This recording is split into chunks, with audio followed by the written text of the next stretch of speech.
Shabbat Shalom, everyone, on this Shabbat Bereshit, as we begin anew the book of Bereshit, our first parsha in the never-ending story of as the Torah returns. In the book of Bereshit, in the first chapter, the first parsha, the book begins with an epic tale of the creation of all things, the shaping of the first earthling and their division into two, the Garden of Eden, a special fruit, a smart snake, exile from the garden, and the murder of the first shepherd by the first farmer. However, I'm not going to be concentrating on any of those things. And that's becoming a theme, is it not? But rather in the very end of our parsha, which most people have no idea that this is there. Now, I want to share with you an experience I had long ago. When I went to the movies, it was a Steven Spielberg film. And at the very end of it, as the credits were rolling, I started weeping. Literally, I wept through all of the credits, and when the credits stopped and people were leaving the theater, I continued to weep, and those who were with me sat with me until I was able to gather myself. What was the movie?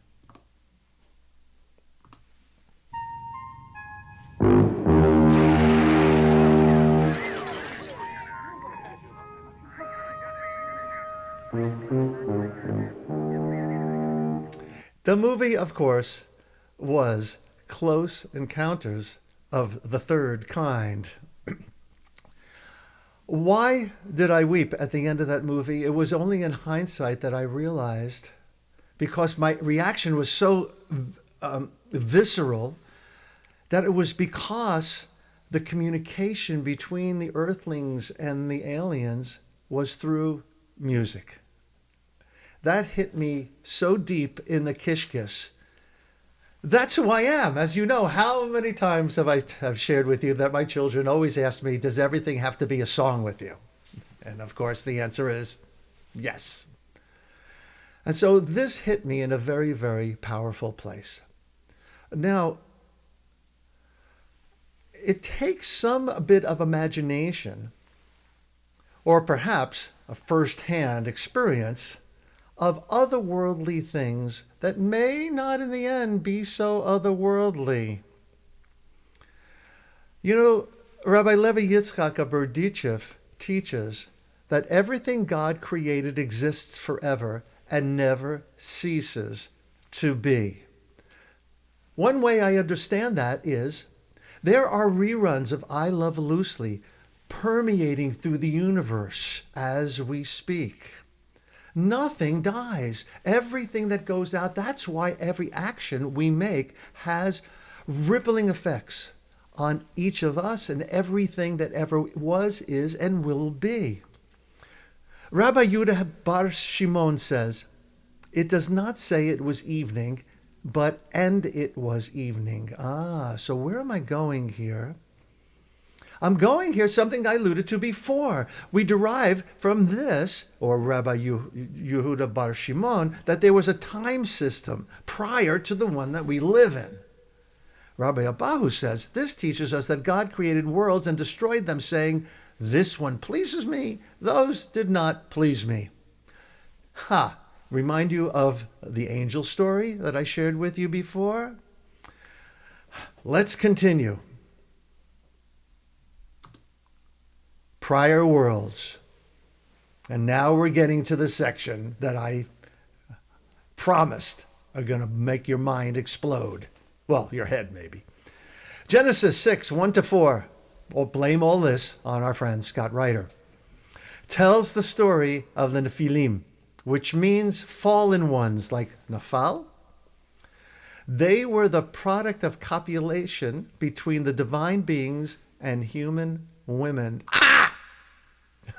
Did you know that this is in the Torah? The Nephilim were known as great warriors and biblical giants. As a matter of fact, they appear in two other places in Tanakh, in the book of Ezekiel and in the book of Numbers. But we're not going there. We're going in a different direction. So here is the actual Torah text. Let me get rid of myself there so you can see it all. Vayehi ki hechel ha'adam larov al panei ha'adama uvanot yuladu lahem. When humankind began to increase on earth, and daughters were born to them, Vayiru v'nei Elohim et benot ha'adam, the males among them. Among who? V'nei Elohim. Not quite sure. There's many interpretations of what this means. One is that they were divine beings of some kind. They saw v'yir'u how pleasing the human women were. Vayichachu lahem nashim mikol asher bacharu. And they took wives from among them, among those who delighted them. So where does our imagines take us? We're seen, well, you women are seen by some divine beings who are from where? They're coming down from above, I don't know, and they're snatching you to be their wives and having babies with you? Well, sometimes that explains my grandchild, but that's another story. Alrighty, one more line from the Parsha. Hanfilim hayu ba'aretz bayamim hahem.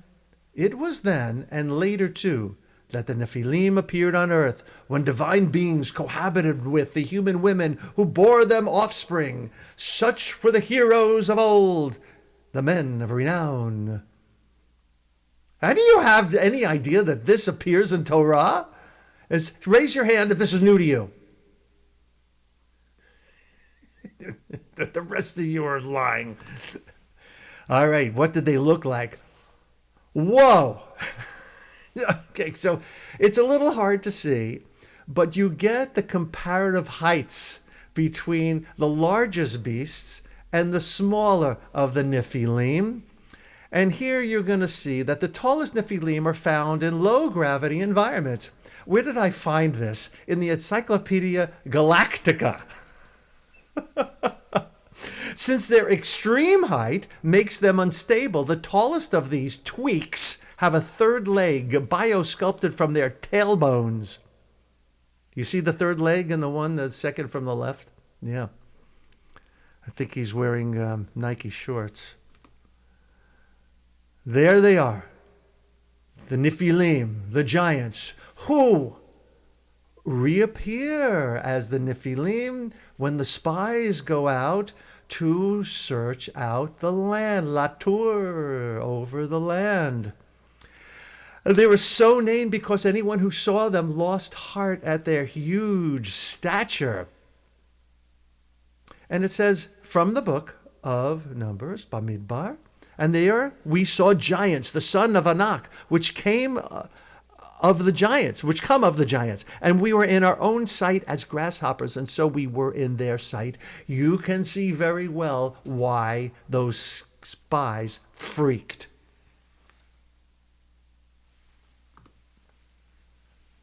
Alrighty, this is at the end of our Parsha, the origin story of the Nephilim and how they came to be. By these divine beings cohabitating with women who they found attractive and bearing children with them. And this actually appears at the very end of the Parsha, and next week's Parsha is what? Noach. So with this Parsha, it transitions into the story of Noah and the flood. And we might deduce that the Nephilim, whoever they are, caused the wickedness that brought on the flood. I'm not sure that divinity was very happy about what God's creatures did on their own. I guess they had free will. Okay, coming in for a landing here with the aid of one of my teachers, Rabbi Laura Duhan Kaplan. teacher, colleague, wonderful friend, who writes about this in her blog called Sophia Street. She sees the Nephilim, a little more metaphorically, as symbols of greed.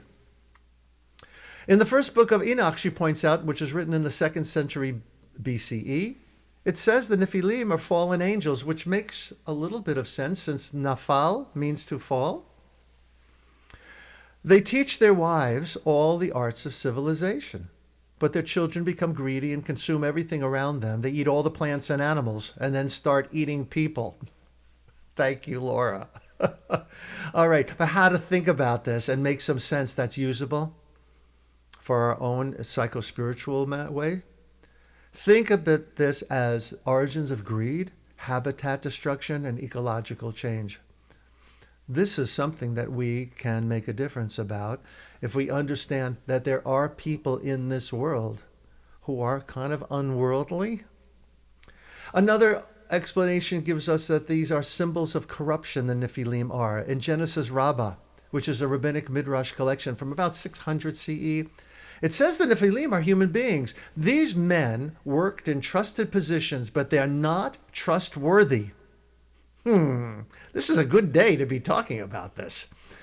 They assaulted any women they chose.